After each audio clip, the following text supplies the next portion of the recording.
લોકસભા ચૂંટણીનું બ્યુગલ ફૂંકાઈ ગયું છે ત્યારે વિવિધ રાજકીય પક્ષો ચૂંટણીને લઈ લોકોને રીઝવવાનો પ્રયાસ કરી રહ્યા છે. ચૂંટણી સમયે દેખાતા નેતાઓનો વિરોધ ભાવનગરમાં સામે આવ્યો છે. ભાવનગરની નિર્મળનગર શેરી 10માં લોકોએ ચૂંટણીનો બહિષ્કાર કર્યો. જી આ ભાવનગર શહેરના નિર્મળનગર શેરી નંબર 10માં લોકોએ ચૂંટણીનો બહિષ્કાર કરવાની ચીમકી ઉચ્ચારી છે.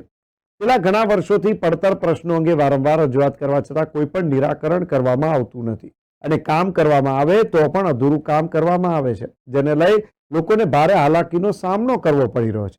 જેથી લોકોએ આ વખતે ચૂંટણીનો બહિષ્કાર કરવાનું નક્કી કર્યું છે. લોકોએ જણાવ્યું છે કે જો યોગ્ય સમયે કામ પૂરું નહીં કરવામાં આવે તો આ વખતે ચૂંટણીનો બહિષ્કાર કરવામાં આવશે. ગટરની લાઇન સાથે પાણીની લાઇન મિક્સ થઈ જવી, આ ઉપરાંત રોડનું અધૂરું કામ, એક સાઈડ બ્લોક નાખવામાં આવ્યા છે અને બીજી સાઈડમાં બ્લોક નાખવામાં નથી આવ્યા.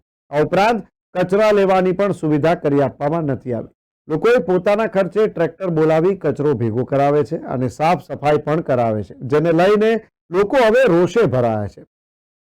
આ વખતે લોકોએ ચૂંટણીનો બહિષ્કાર કરવાનું નક્કી કર્યું અને રાજ્ય સરકારમાં સમયાંતરે ટીપી સ્કીમની જાહેરાત કરાતી હોય છે, ત્યારે બીજી તરફ ભાવનગરના અલંગના 17 ગામોએ ટીપી સ્કીમ જાહેર થતા વિરોધ પ્રદર્શન કર્યું હતું. અલંગના 17 ગામોમાં ટીપી સ્કીમ રદ નહીં થાય તો લોકસભા ચૂંટણીનો બહિષ્કાર કરવાની ચીમકી ઉચ્ચારી છે. અલંગના મણાર ગામ ખાતે આયોજિત ખેડૂતોના મહાસંમેલનમાં ચૂંટણીનો બહિષ્કાર કરવાનો નિર્ણય કરવામાં આવ્યો. વર્ષ 2018માં વિકાસ સત્તા મંડળે ટીપી સ્કીમનો નિર્ણય લીધો અને લાંબા સમયથી ચાલતો ખેડૂતોનો વિરોધ વધુ ઉગ્ર બન્યો. બીજી તરફ અગાઉ પણ ટીપી સ્કીમના મુદ્દે ખેડૂતોએ વિરોધ કર્યો હતો. ઝાંઝરડા રોડ ઉપર ખેડૂતોએ Junagadh urban development authority TP સ્કીમનો વિરોધ કર્યો હતો.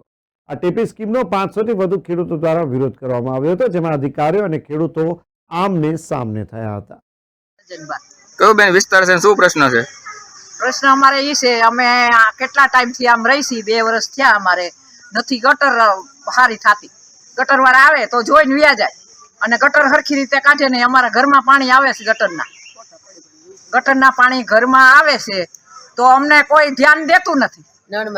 અને નળમાં અમારે ગટર આવે, અમારે પીવું કેમ અને પાણી આવતું નથી પૂરું. અને નથી બ્લોક નાખ્યા કે નહીં કાંઈ. અમે 700 રૂપિયા દઈને ટ્રેક્ટર ભરાવી, 2 ટ્રેક્ટર અહીંયા કચરાના, અને હજી કચરો પીડ્યો ક્ષમતા જોઈ જાવ અહીંયા આવી. બેન કામગીરી આ નહીં થાય તો શું કરશો તમે? તો અમે મત દેવા નહીં જાય, શેરી નંબર 10 વાળા મત દેવા નહીં જાય. અમારી કામગીરી થાય છે તો જઈશ. દયાબેન સુખાભાઈ અડિયા. બેન કયો વિસ્તાર ને શું પ્રશ્ન છે? નિર્મળનગર ને શેરી નંબર 10. શું પ્રશ્ન છે?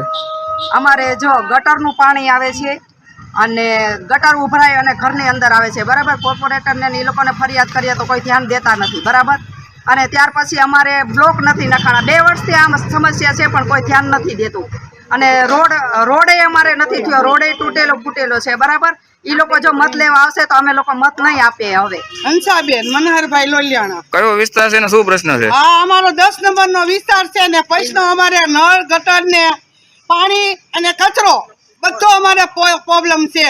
નળનું પાણી ગટરમાં ભળી જાય છે, ગટરનું પાણી નળનું, એવું અમે ગટરનું પાણી 3 વર્ષથી પીએ છીએ. 3 વર્ષથી થાકી ગયા અમે, કઈ કોઈ આવ્યું નથી અમારે.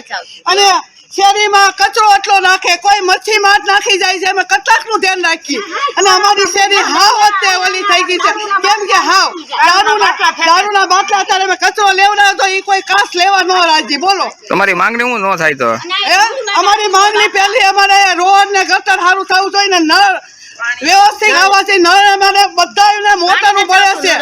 મોટરનું અમે 6 મહિનાથી બિલ ભરીએ છીએ.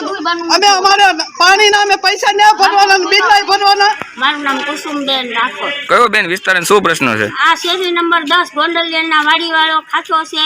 અહીંયા 8 દિવસથી કચરા અહીંયા વાળવા નથી આવતા અને એક બાજુ બ્લોક નાખ્યા ને એક બાજુ બ્લોક એને નથી નાખ્યા તો ટેક્સ તો બધા અમારી આગળથી ઉઘરાવે છે. 2 મહિનાનું વ્યાજ અમારી આગળથી લે છે. તો અમને આ બધી સુવિધા કરજો અને પાણીનું પેલા સારું કરો. છોકરા બોલાને ઝાડા ઉલટી થઈ ગયા પણ આ બધા એના પૈસા દેશે, સરકાર દેવાના છે અમને પૈસા. આ બેન કામગીરી નહીં થાય તો શું કરશો તમે? અમે વોટ નહીં દઈએ. અમારી શેરીમાં વોટ લેવા નહીં આવવાનું. તો મારશું અહીંયા ગમે એ આવે તો